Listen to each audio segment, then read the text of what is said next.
በስመ አብ ወወልድ ወመንፈስ ቅዱስ አሐዱ አምላክ አሜን። ዘላለም ሥላሴ በአንድነቱ ምንታዊ ሁለትነት በሦስትነቱ ርባኤ አራትነት የሌለበት በአንድነቱ በሦስትነቱ ሲሰለስ ሲቀደስ ሲመሰገን የነበረ ያለና የሚኖር ዘላለም ሥላሴ አምላካችን እግዚአብሔር ስሙ ለዘላለም የተመሰገነ ይሁን። እናታችን እመቤታችን ቅድስት ድንግል ማርያም፣ ቅዱሳን መላእክት፣ ጻድቃን፣ ሰማዕታት ሁሉ እግዚአብሔር መንፈስ ቅዱስ እንዳከበራቸው መጠን ለእነሱም ክብርና ምስጋና ይድረሳቸው። ለእናንተም እንደሚገባቸው ክቡር አባታችን መጋቤ ሐዲስ ቆሞስ አባ ታዲዮስ ወልደ ደብራችን ዋና አስተዳዳሪ ቄሰ ገበዝ ብርሃኑ ኃይሌ፣ ላይካነ ምስጢር ዲያቆናት፣ ምዕመናን፣ ምዕመናት፣ መዘምራን፣ ሕፃናትን ጭምር ክርስቲያኖች፣ ከዚህ የተሰበሰባችሁ የእግዚአብሔር ልጆች፣ የእግዚአብሔር ቤተሰቦች፣ የእመቤታችን የቃል ኪዳን ልጆች በልዑል እግዚአብሔር ስም ሰላም ናችኋለሁ። እንደምን አደራችሁ? እንደምን ሰነበታችሁ? እንደምን ቆያችሁ? አሜን። እስካሁን ሰዓት ድረስ የጠበቀን አምላካችን እግዚአብሔር በድጋሜ ስሙ ለዘላለም የተመሰገነ ይሁን። እንኳን አደረሳችሁ። ጾም እንኳን አደረሳችሁ ይባል ማለት ነው። ይባላል ይባላል። ትንሣኤን እልል እንድንተቀበልን ጾምን እልል እንድንተቀበል አይገባም? ይገባል። እስቲ ይገባል የምትሉ እልል ብላችሁ እናመስግኑ። በትንሣኤው የባረከን እግዚአብሔር በጾም ሁላችንም ይባርከን። በረከት ያለ በትንሣኤ ብቻ አይደለም። ትንሣኤው የበረከት በኩር ነው። በእርግጥ ይታወቃል። የሕይወት መሰረት ነው። በጾም ግን ምን አለ? በረከት አለ። በጾም ምን አለ? በጾም ምን አለ? ስለዚህ የሚጾም ሰው ምን ይላል ማለት ነው? ይባረካል። የሚጾም ሰው ምን ይላል? ይባረካል። ይህ በኋላ እናየዋለን። እና እኛ ክርስቲያኖች በተለይ ደግሞ የኢትዮጵያ ኦርቶዶክስ ተዋሕዶ ቤተክርስቲያን የምትጠራበት መጠሪያዎች አሏት። እነዛ ምንድን ናቸው? ኩላዊት ምንድን ያልኳቸው? ኩላዊት፣ ዓለም አቀፋዊት። በየትም ቦታ የኢትዮጵያ ቤተክርስቲያን ባለችበት ቦታ ጾማል። ሐዋርያዊት፣ እስቲን ቃል ተናገሩ። ምንድን ያልኳቸው? ምንድን ያልኳቸው? ሐዋርያዊት ምን ማለት ነው? ሐዋርያዊት ማለት የኢትዮጵያ ኦርቶዶክስ ተዋሕዶ ቤተክርስቲያን ሐዋርያዊት ናት ይባላል። ምን ማለት ነው? የሐዋርያትን ትምህርት ተቀብላ ሳትሸራርፍ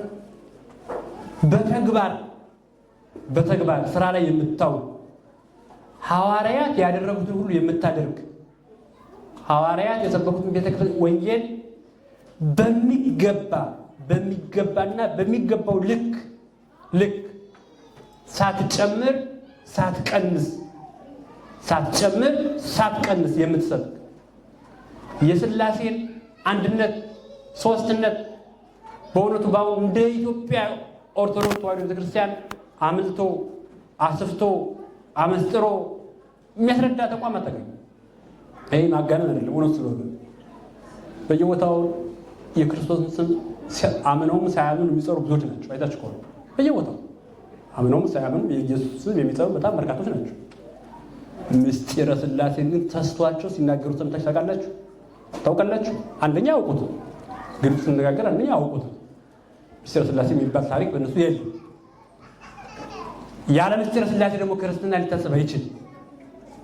ያለ ምስጢረ ሥላሴ ክርስትና መኖር ቀርቶ ማሰብ አይቻልም። ክርስትና መኖር ቀርቶ ማሰብ አይቻልም። እና ይህች ሐዋርያዊት ቤተክርስቲያን የሐዋርያትን ትምህርት ሙሉ በሙሉ ተቀበላ ሳትሸራርፍ ትምህርታቸውን፣ ወንጌላቸውን፣ ጾማቸውን፣ ስርዓታቸውን፣ ሕጋቸውን ሁሉ ለልጆቿ እያስተማረች ያለችና የምትኖር ቀጠለችና የምትቀጥል በመሆኗ ሐዋርያዊት እየተባለች ትጠራለች። እና ዛሬ እንግዲህ ጾመ ሐዋርያት ነው። ምንድን ያልኳችሁ? ዛሬ ጾመ ሐዋርያት መቼ ነው የገባው? ተሳስቶት መቼም የሌላ ሰው እንደማይኖር ተስፋ አደርጋለሁ አይደል? 50 ቀን በልቶ እንደው ጾም ከተረሳው ይሰው እና ሰኔ 2 ነው አይደል የገባ። ከበዓለ 50 በኋላ ብዙ ጊዜ የምናከብረው ጾም ምንድነው? የምንቀበለው ምንድነው? ጾመ ሐዋርያት። ሌላስ ተናገሩ ሁላችሁም። ሌላስ? ጾመ ድህነት። ሁለቱ እንዳትረሱ። ጾመ ሐዋርያትና ጾመ ድህነት ከምን በኋላ ነው የምንቀበለው? ይሄ ከበዓለ 50 ከበዓለ ጰራቅሊጦስ በኋላ በበነገው ጰራቅሊጦስ ወዲህ ይገባል። ጾመ ሐዋርያት ደግሞ ቀጥሎ ሰኞ ይገባል። ረቡዕ ደግሞ ምን ይገባል? ጾመ ድህነት። በየዓመቱ በየዓመቱ ነው።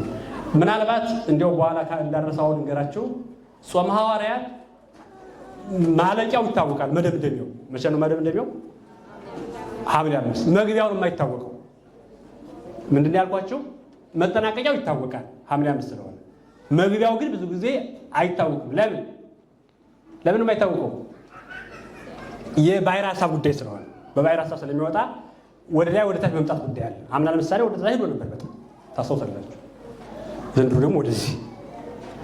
መደምደሚያው ግን ሁልጊዜ ሐምሌ 5ን ምን አይልም? አይለቅም። ይህን ታስተውሉ ነው። እንደ እግዚአብሔር መልካም ፈቃድ የምንማማርበት የትምህርታችን ርዕስ ጾመ ሐዋርያት በሚል ኃይለ ቃል እንነጋገራለን። ጾመ ሐዋርያት በሉ ሁላችሁ። ጾመ ሐዋርያት፣ የሐዋርያት ጾም።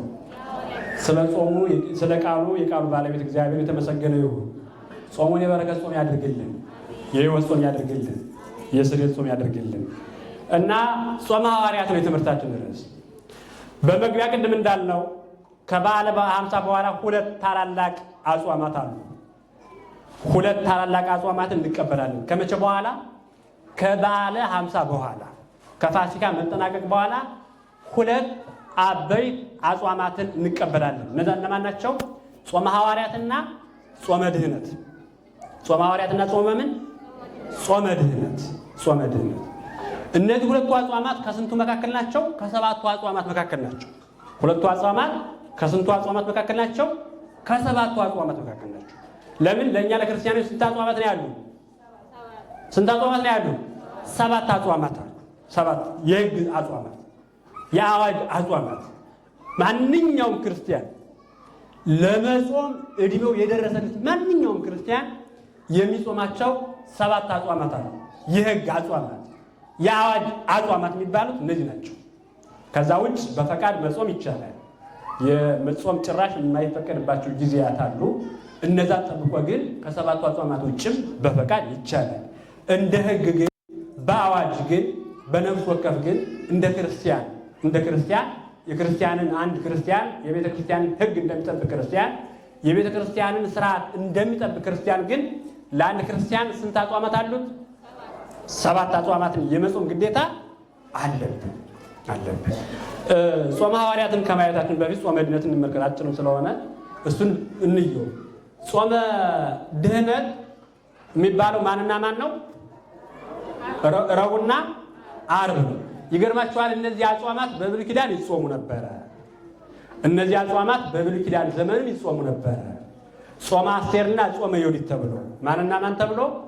ጾመ አስቴርና ጾመ ዮዲት ተብሎ በእነዚህ የገቡ ናቸው። እነዚህ 2ቱ አጽዋማት ረቡዕና ዓርብ በጾመ አስቴርና በጾመ ዮዲት የተተኩ ናቸው። ልብ በሉ። ምክንያቱም ቤተክርስቲያን ብሉይ ኪዳንንም አዲስ ኪዳንም የምትኖር ስለሆነች ብሉይ ኪዳንን አንባ በአዲስ ኪዳን የምትተረጉም ቤተክርስቲያን ስለሆነች ብሉይ ኪዳን ታነባለች፣ በአዲስ ኪዳን ደግሞ ትተረጉመዋለች አይደል? እንደዛ እኮ ነው። እኛ ቤተክርስቲያን የምስጢር ባለቤት ስለሆነች ብሉያቱን ታነበዋለች፣ በሐዲሳቱ ትተረጉመዋለች፣ በሊቃውንቱ ምን ትለዋለች? ታመሰጥረዋለች። በአባቶች ሕይወት ደግሞ ትኖረዋለች። እና በጾመ አስቴር የተተካው ማን ነው? በጾመ አስቴር የተተካው አሁን ጾመ ረቡዕና ዓርብ በማንና በማን የተተካ ነው ብያቸዋለሁ? በጾመ አስቴርና በጾመ ዮዲት። በጾመ አስቴር የተተካው ማን ነው? ረቡዕ ነው ዓርብ ነው? ማንም የሚነግረን? የጎበዝ ተማሪ እኔ የሚነግረኝ በጣም መጽሐፍ የሚያውቅ ሰው መሆን አለበት። ማንም የሚነግረኝ? በጾመ አስቴር የተተካው ማን ነው?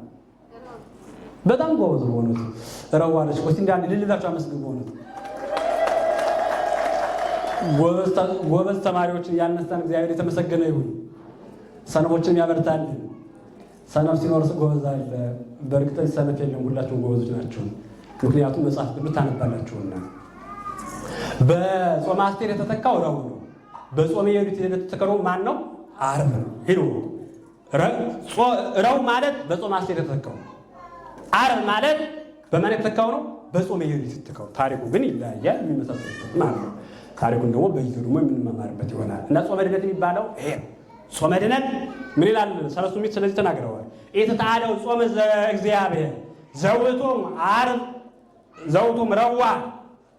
ሰለስቱ ምዕት ነው የተናገሩት ይሄን። የእግዚአብሔርን ጾም አትሻር። የማንን ጾም አትሻር? ጾም የማን ነው? ክርስቲያን ጾም የማን ነው? ጾም ከማን ነው የሚገኘው? የጾም ሰሪው ማን ነው? እኛ ስንጾም ጾም ከማን ተገኝቷል ብለን ነው? ከእግዚአብሔር ተገኝቷል ብለን ነው። ሰው የሰራን ጾም የለም። እየሰማችሁ ነው? ሰው የወሰነልን ጾም የለም። ምን ማለት ነው? ቅዱሳን እንኳን ቢወስኑት፣ ቅዱሳን እንኳን ቢጾሙት ማን አናግሯቸው ነው? ማን አናግሯቸው ነው? እግዚአብሔር። ማን ገልጦላቸው ነው? መንፈስ ቅዱስ ገልጦላቸው። ስለዚህ የነገር ሁሉ ባለቤት ማን ነው? እግዚአብሔር ነው። ይሄን ነው የእግዚአብሔር ጾም ይሏቸዋል ሰለስቱ ምዕት ሊቃውንት። በረከታቸው ይደርብንና ረቡዕና ዓርብን የእግዚአብሔር ጾሞች፣ የእግዚአብሔር ጾም፣ የእግዚአብሔርን ጾም አትሻር። የእግዚአብሔርን ጾም እንዳንሻር እግዚአብሔር ይጠብቀን። በእውነቱ በማወቅም ባለማወቅም የእግዚአብሔርን ጾም የምንሽር ብዙዎች ነን። በጣም ብዙዎች ከእግዚአብሔር ተፈጥረን፣ ከእግዚአብሔር ተወልደን፣ ከእግዚአብሔር ሆነን፣ ከእግዚአብሔር ተገኝተን የእግዚአብሔርን ጾም የምንሽር ሰዎች ቆም ብለን ማሰብ አለብን። እንዴት አንድ ከእግዚአብሔር የተወለደ ሰው የእግዚአብሔርን ጾም ይሽራል? እንዴት ከእግዚአብሔር የተፈጠረ ሰው እንዴት ጾም አይመለከተኝም ይላል? ከእግዚአብሔር የተገኘን ጾም ከእግዚአብሔር ተገኝቶ ከእግዚአብሔር የተገኘው አይመለከተኝም የሚል ሰው ጤናማ ሊሆን አይችልም። ምክንያቱም የጾም መገኛው ማን ስለሆነ? እግዚአብሔር ስለሆነ ካሉ በኋላ ሰለስቱ ምዕት እነዚህም ረቡዕና ዓርብ ናቸው። ረቡዕና ዓርብ ግን በዓመት 3 ጊዜ ይሻራሉ። ስንት ጊዜ? ስንት ጊዜ? ምን በደንብ ስሙ። ረቡዕና ዓርብ በየሳምንቱ ምን ይላሉ? በየሳምንቱ ምን ይላሉ? በየሳምንቱ ይጾማል እያሉ በየወራቱም በዓመት ግን ደግሞ በቤተ ክርስቲያናችን ስርዓት መሰረት ረቡዕና ዓርብ በዓመት 3 ጊዜ ላይጾሙ ይችላል። በዓመት ስንት ጊዜ? ማን ነው የሚነግረኝ? እሺ ጋድ በዓለ ሃምሳ ሌላ አንድ በእርግጥ ተናግረሽዋል። ጠቅለሽ ደረግ ጋር ነው ተናግረዋለች። እስቲ አንድ የሌላቸው አመስግን። በሆኑ ለጎበዝ ተማሪዎችማ ማጨብጨብ አለብን።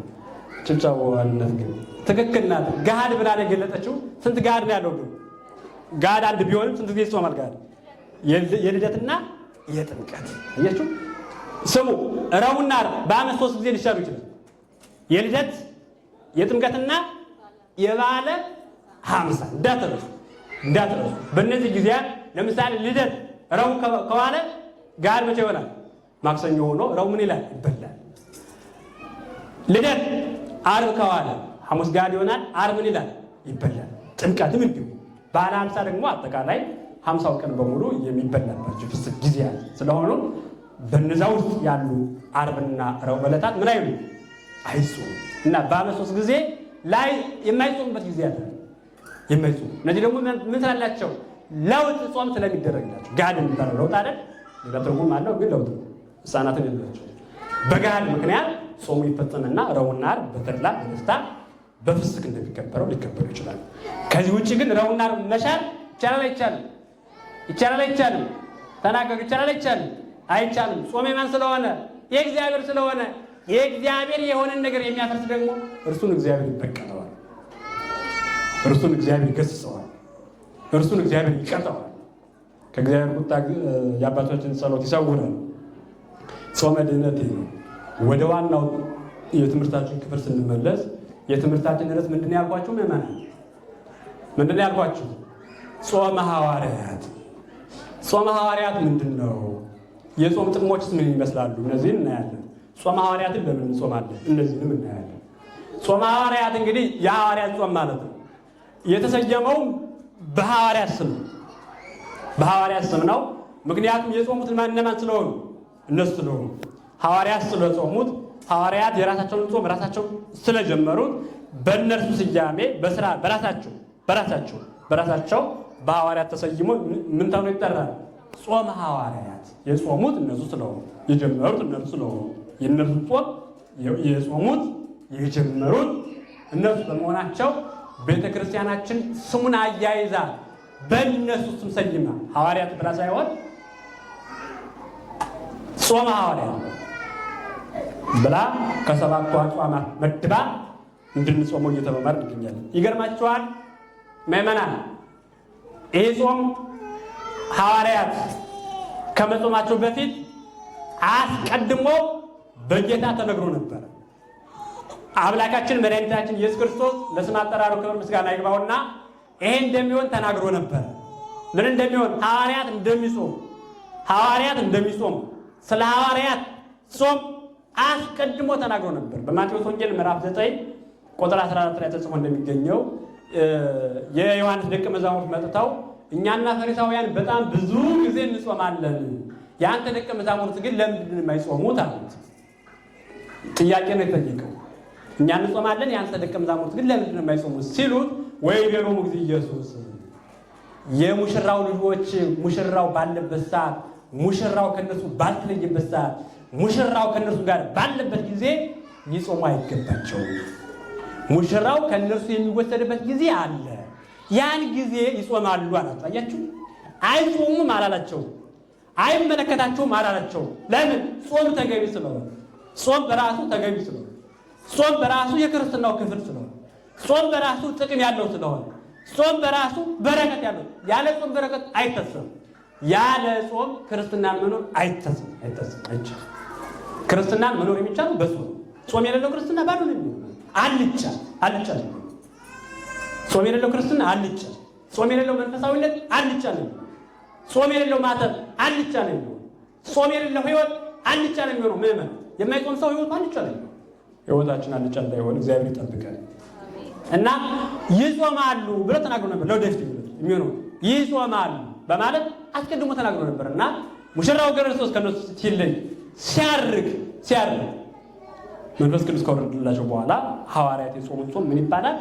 ጾመ ሐዋርያት እየተባለ ይጠራል።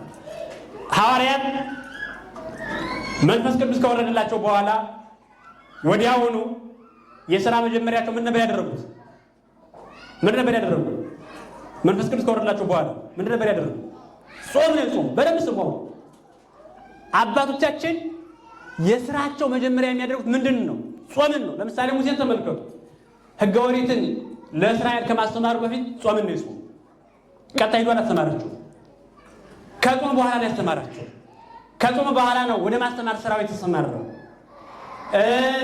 ጌታችንን ብትመለከቱ ወንጌል ከማስተማሩ በፊት የመጀመሪያ ስራው ምን ነበር? ጾም ነው ነበር። ሐዋርያትን ወንጌል ከመስበካቸው በስብከት ከመስተማራታቸው በፊት የስራቸው መጀመሪያ ያደረጉት ምንድን ነው? ጾምን ነው። የተወደዳቸው ክርስቶስ ቤተሰቦች የስራችን መጀመሪያ ጾም ሊሆን ይገባዋል። እንደ ሐዋርያት ስኬታማ እንድንሆን፣ እንደ ሐዋርያት ውጤታማ እንድንሆን፣ እንደ ሐዋርያት የተትረፈረፈ በረከት እንዲኖረን፣ እንደ ሐዋርያት የጠነከረ ክርስቲያናዊ ሕይወት እንዲኖረን፣ እንደ ሐዋርያት በአጋንንት ላይ መሰልጠን እንድንችል፣ እንደ ሐዋርያት በስራችን ውጤታማ መሆን እንድንችል፣ እንደ ሐዋርያት ከእግዚአብሔር ጋር የጠበቀ ግንኙነት እንዲኖረን ከፈለግን፣ እንደ ሐዋርያት የማይጠፋ ተስፋ እንዲኖረን፣ እንደ ሐዋርያት የክርስቶስ አገልጋዮች ሆነን እንድንቀጥል፣ እንደ ሐዋርያት የእግዚአብሔር ማደሪያዎች ሆነን እንድንቀጥል የሥራችን መጀመሪያ ምን ማድረግ አለብን? ጾም ማለት ነው።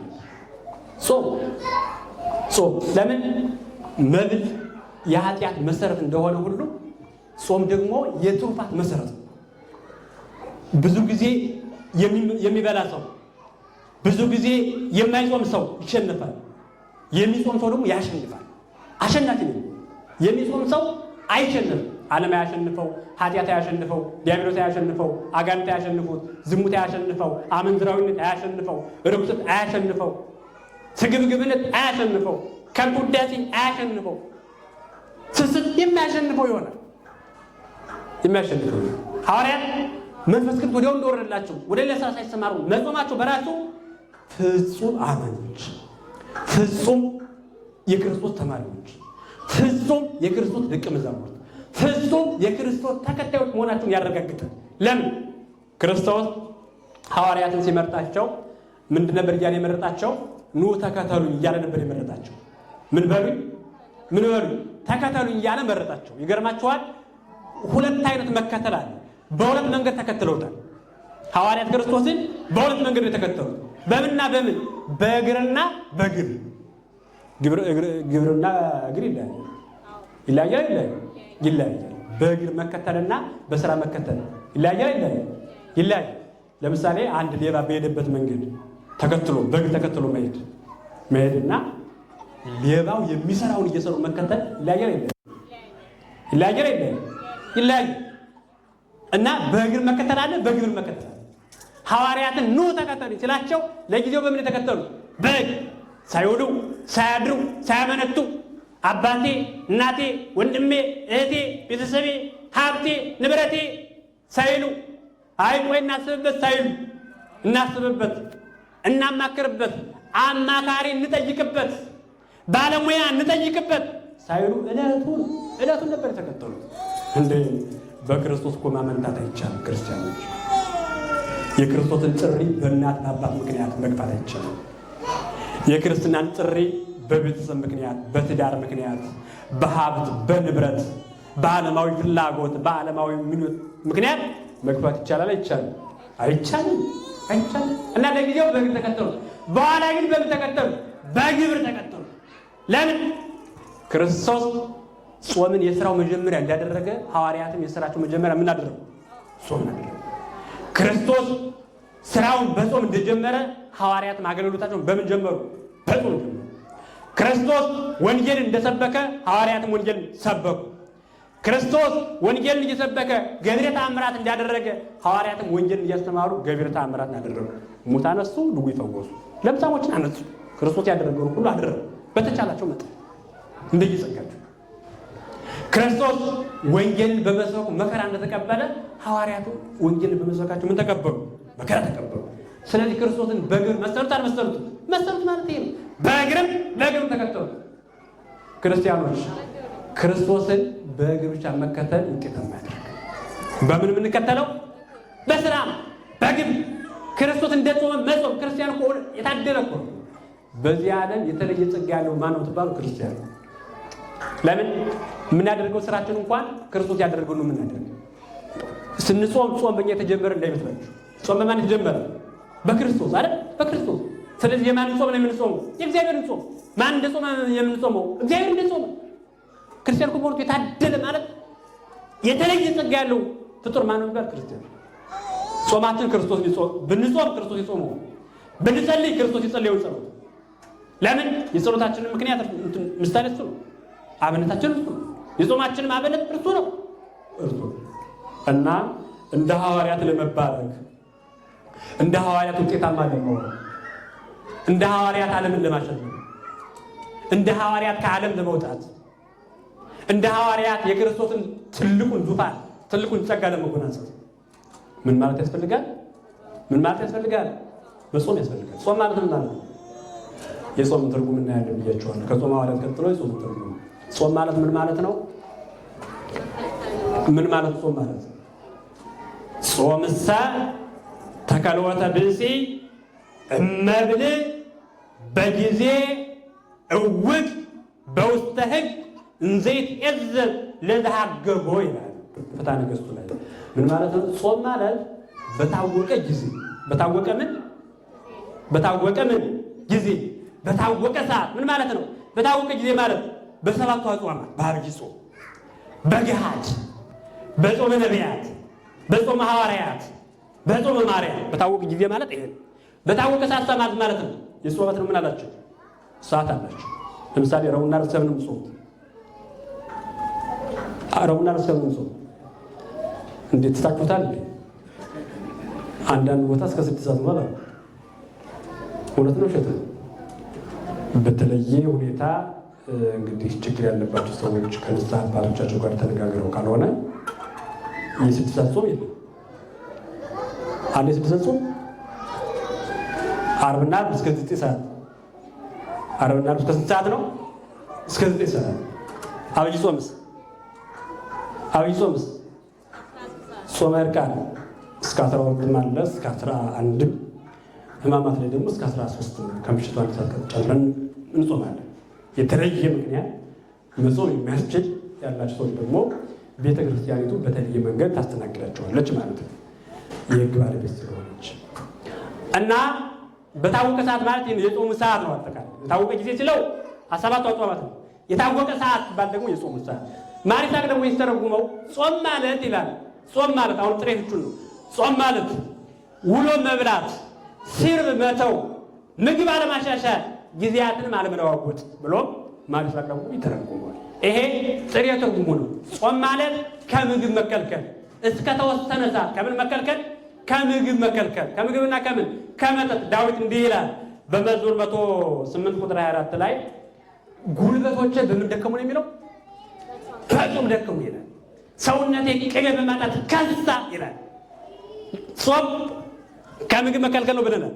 ከምግብ ይህንም በሁለት መተርጎም እንችላለን። በሁለት ማየት እንችላለን። አንደኛ ጾም ማለት ከጥሉላት መከልከል ነው። ከጥሉላት ከፍስክ ምግቦች መከልከል ነው። ከጾም ምግብ በራሱ እንከለከላለን። ከፍስክ ምግቦች ጾሙ ሲጠናቀቅ ከፍስክ ምግቦች ከወተትና ከወተት ውጤቶች የጾሙ ጊዜ እስኪያልቅ ድረስ ከጾም ምግብ ደግሞ እስከ ሰዓቱ እስከተወሰነ እስኪደርስ እስከ 9 ሰዓት ከሆነ እስከዛ ድረስ እንቆያለን እና የጾም ትርጉም ይሄ ነው። ከጥሉላት ምግቦች መከልከል፣ ከጾም ምግብም ሰዓቱ እስኪደርስ ድረስ መከልከል የሚለውን ጽንሰ ሐሳብ ያሳያል። ይሄ ቀጥተኛ የሆነው ትርጉሙ ነው። ምስጢራዊ ትርጉሙ ግን ጾም ማለት ከምግብ መከልከል ብቻ አይደለም። ዋኮ ጾም እምህስት ወማይ አላ ጾም እስከ ዘውቁ ቅድመ እግዚአብሔር ውእቱ ንጻልት ይላል ፍትሐ ነገሥቱ ላይ። ምን ማለት ነው? ጾም ማለት ከምግብ መከልከል ብቻ አይደለም። የሰማችሁ ነው። ጾም ማለት ከምግብ መከልከል ብቻ አይደለም። ጾም ማለት ከውሃ መከልከል ብቻ ማለት አይደለም። ጾም ማለት ከኃጢአት ትልቁ ነገር ነው። ይሄ ሰው በጣም የምንፈተንበት ግራ የምንገባበት እስከ 9 ሰዓት እንጾማለን፣ እስከ 9 ሰዓት ግን ኃጢአት እንሰራለን። አስባችሁታል? እስከ 9 ሰዓት እንጾማለን፣ እስከ 9 ሰዓት ኃጢአት እንሰራለን። ለ40 ቀናት እንጾማለን፣ ለ40 ቀናት ኃጢአት እንሰራለን። ለ2 ሳምንታት እንጾማለን፣ ለ2 ሳምንታት ኃጢአት አብሮ ይቀጥላል። ስለዚህ ስጋችን ብቻ ነው እየጾመ ያለው፣ ወይም ደግሞ እየጾምን ያለው ከምግብ ብቻ ነው፣ እየጾምን ያለነው ከመጠጥ ብቻ ነው። ይሄ አያዋጣም። ይሄ ጾሙን ፍጹም አያደርገውም። ይሄ በጾም የሚገኘውን በረከትና ዕድል ማግኘት ማምጣት አይቻልም። ጾም ማለት ከምግብ መጾም እንደሆነ ከምግብ መከልከል ምግብን መተው እንደሆነ ሁሉ ኃጢአትን መተው ነው። ትልቁ ጾም እሱ ነው። ከኃጢአት መጾም፣ ከኃጢአት መራቅ፣ ከኃጢአት መከልከል፣ ክፉ ከመናገር፣ ክፉ ከመስማት፣ ክፉ ከማየት፣ ከዚህ ሁሉ ከሐሰት፣ ከምቀኝነት፣ ከተንኮል፣ ከሴራ ለዛ እኮ ነው እግዚአብሔር ምን ይላል? ይጹም ልሳን እዝንኒ ይጹም ምሳሚያ ህሳን ለተፋከሩ ምን ማለት መሰላችሁ? አይን ይጹማል። አይን ምን ይበላል? አይን ይጹም፣ ጆሮም ይጹም፣ አንደበትም ይጹም፣ እጅም ይጹም፣ እግርም ይጹም።